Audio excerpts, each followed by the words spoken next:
folks, welcome to the video review of iGear WM-03 Hench. This is Mini Warrior 03 till all are fun, otherwise known as not Brawn. The only thing in the box besides the figure itself are the instructions, this little card, and Hench's little Cybertronian shotgun. I like the little shotgun. The vehicle mode itself is based off of a Land Rover 4x4. I don't know if it's from the 80s or from current, but this is a very nice vehicle mode. I like it a lot. It's very, very much what I would always envision as Brawn or Hench being. The only issue I have with the vehicle mode is the hole in the back. You can see quite a bit far into the figure back there, but it's not a big deal at all. The vehicle mode is pretty small, only being about as long as Powerizer Megatron's cannon, but I don't mind that at all. It's just a very nice, solid vehicle mode. Hench's transformation is a bit more difficult when compared to his other iGear Mini Warrior friends.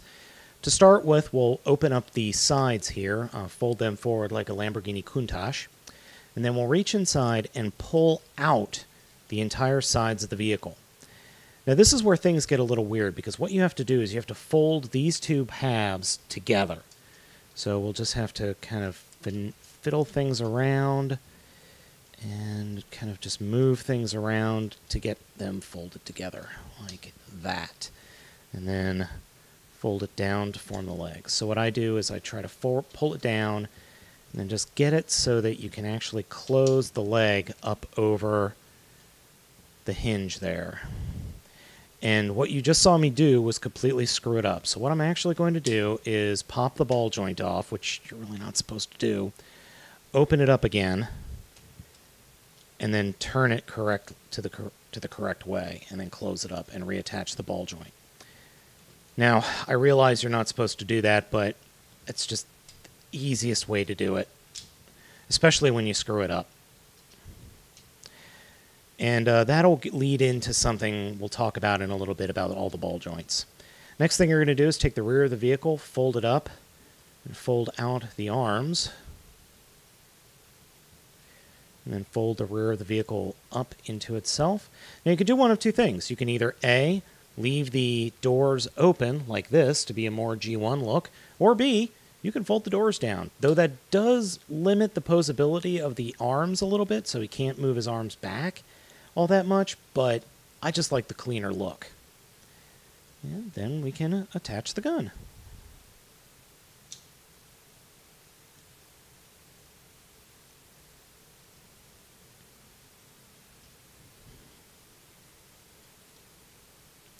Hench's face is very much G1 Brawl. I really like the head. It's very nice, very well stylized. It is posable a little bit. Just because of the size of the helmet, it is on a ball joint, so you can get your finger in there and pose it a little bit. And he does have a second head on the other side. And this is a pain in the butt to do. What you have to do is rotate the head around,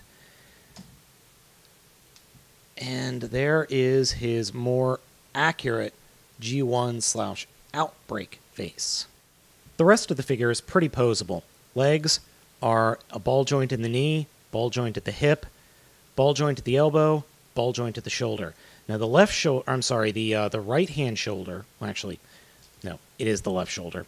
The left shoulder has a pretty big issue. Oh, I forgot there's a hinge joint up there. The ball joint for the left shoulder has a tendency to just fall out very easily. I'm putting very little to no pressure on this ball joint, and it just falls out. So, I mean, you pull it forward and it just falls right out. That's a big problem, and it's not just my figure. There have been a couple of people online that have complained about this, and my good friend Optibotimus also has the same exact issue with his figure.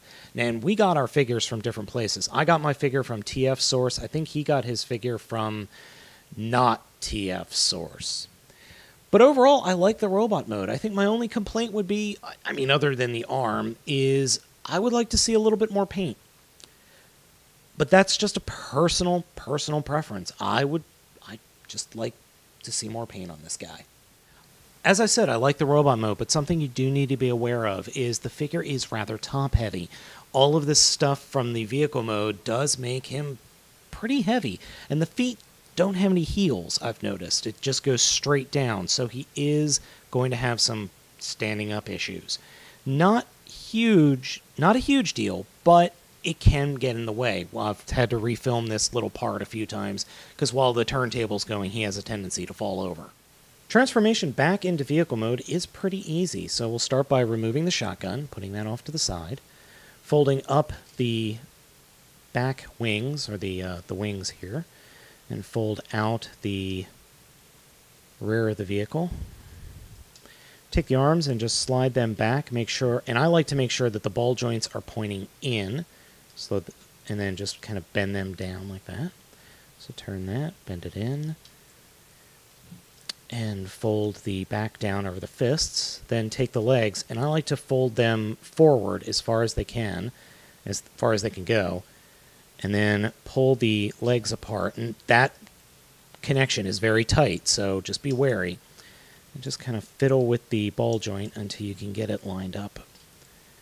Alright. And do the same thing on the other side. Just open up the legs again. Just kind of flip it around and fiddle with it until you can get everything lined up. And this ball joint does come off very easily. This is the left-hand the left-hand side of the figure, his ball joint. So it seems like the ball joints on the left side of the mold are having issues. Fold those down, just make sure that's tucked in, and there we go. So, like I said, I picked this up at TFSource, and I like the figure. I do like it a lot. It does have some issues, but hey, it's a lot of fun, and it's the closest or the biggest G1-esque Brawn I've ever owned. So it's worth a pickup. I wouldn't get it at the full price. I'd maybe wait for it to go on sale after Christmas, but it's definitely worth having in your collection. So I hope you enjoyed this video, and I'll catch you guys next time.